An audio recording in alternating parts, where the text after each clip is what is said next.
All right, good morning. My name is Kevin Thibault. I'm Secretary of the Florida Department of Transportation. Thank you for joining me here this morning.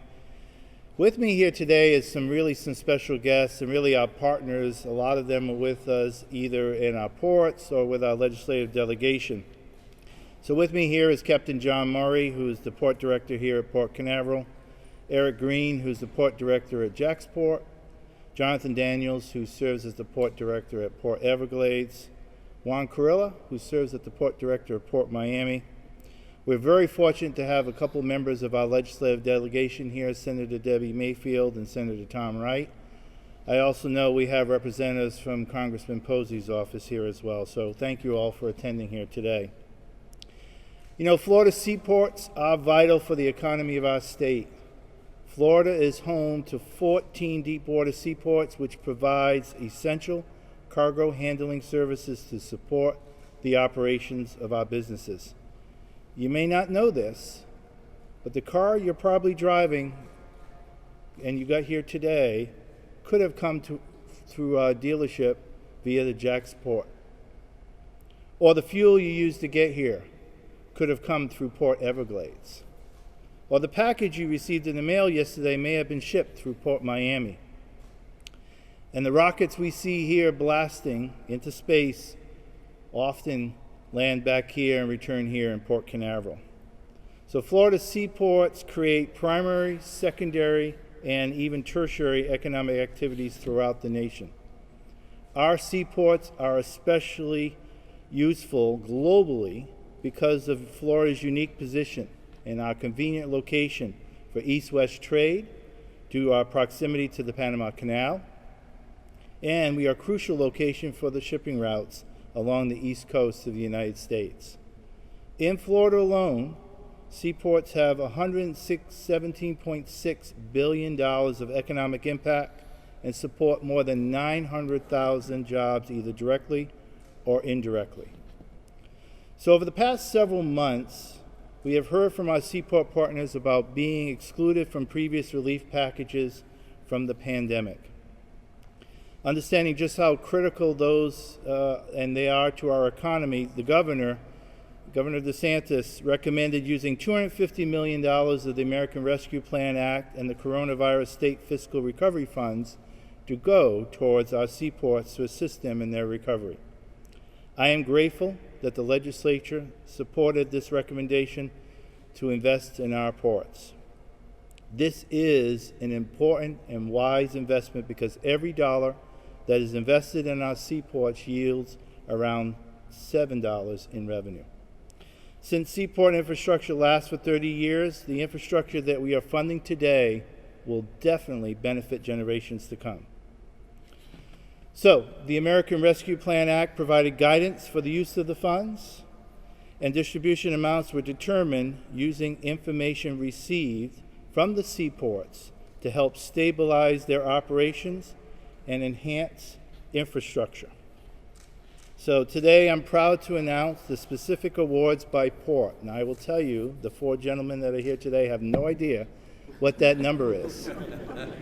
So it rounds to about 17 cents. No, I'm only kidding. No.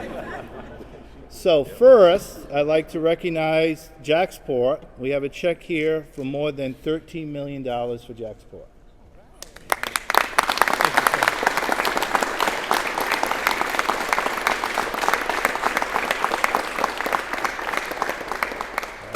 Thank you, sir. Try to cash that in the bank. Yeah. There. I will be depositing on my drive back. There you go. Next, we have a check for just over $58 million for Port Everglades.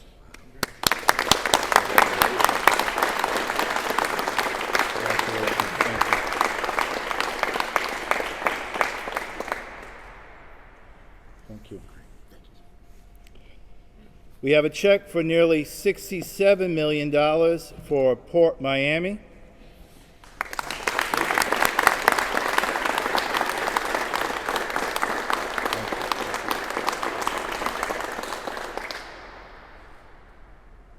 Thank you. And for our host here, and thanking them for hosting this event, we have a check for over $72 million for our host seaport, Port Canaveral.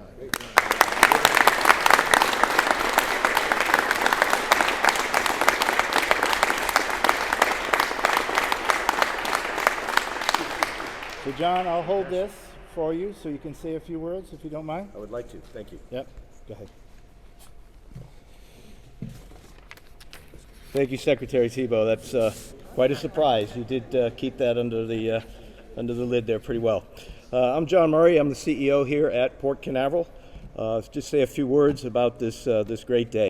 It's been a real financial challenge for Port Canaveral over the last 16 months, just to run our operations, support our business lines, and maintain a level of readiness for when and how the cruise industry may begin sailing from our port again. As many of you may or may not know, cruise revenue represents about 80% of Port Canaveral's revenue stream.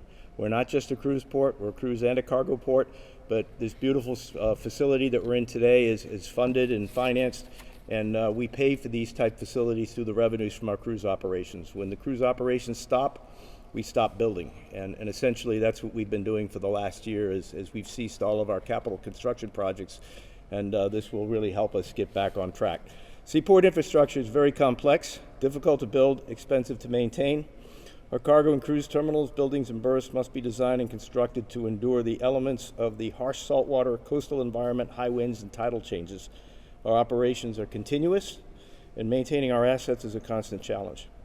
This relief funding is incredibly important to Port Canaveral and critically necessary to us and the many thousands of jobs that depend on our success.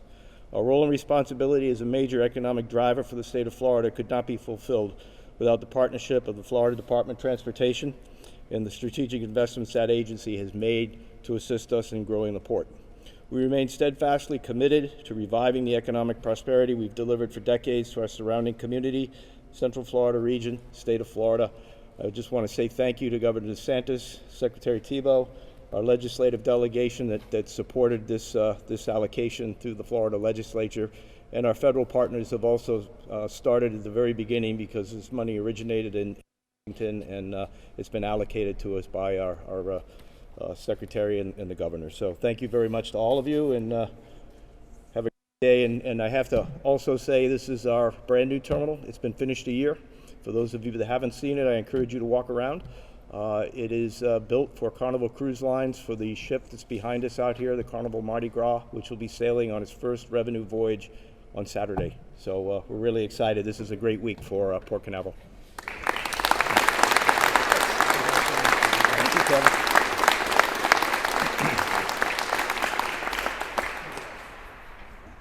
So, Senator Wright, would you like to say something? Thank you. Thank you very much. Yeah. Good morning, everyone. Thank you all for being here today. I'm so proud to be standing here in Terminal 3. You know, Terminal 3 was being built for the Mardi Gras, and then all of a sudden COVID hit. And this beautiful facility has never yet had passengers walk through it. And I guess that's going to be Saturday. We will have our first passengers walking through this gorgeous pier. This port is actually part of the state of Florida. A lot of people aren't aware that this particular port is very important to the income of the state. And not only that, it's very important to the residents of the state. When you think of a port that was not open, would be like thinking of an interstate that's been closed. And if we don't have the way for items and people to come and go, we're in trouble. So it's been a long, hard effort.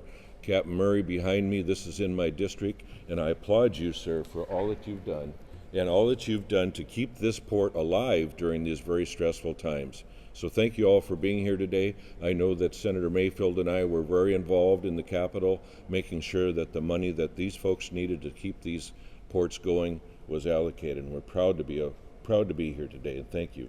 Thank you, sir. Thank you.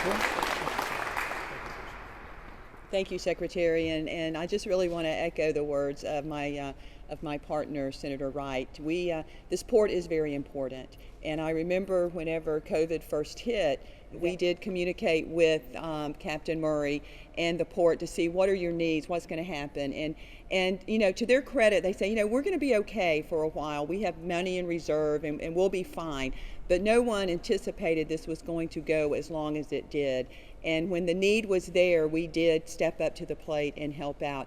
A lot of people don't realize that 60% 50% of the cruise industry comes out of Florida.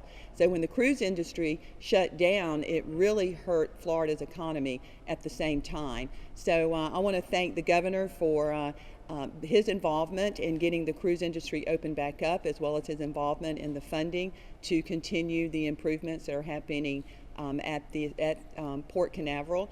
And I want to thank all of you again for coming out, and thank you, Secretary Thibault, for coming in and stepping in for the governor today. I know he had a pressing issue that came up and was not able to be here, but we do appreciate you stepping up and coming. Thank you. Absolutely. So, in conclusion, just kind of pivoting from what Senator Mayfield said, the governor's leadership, he was really focused on wanting getting these funds back to the ports. And so that's why we had this event here today, is to get them out there so they can help with their operations, as Captain Murray mentioned. So again, thank you for having us here. Thank you for coming out, and have a safe trip back, and please buckle up. Thanks again.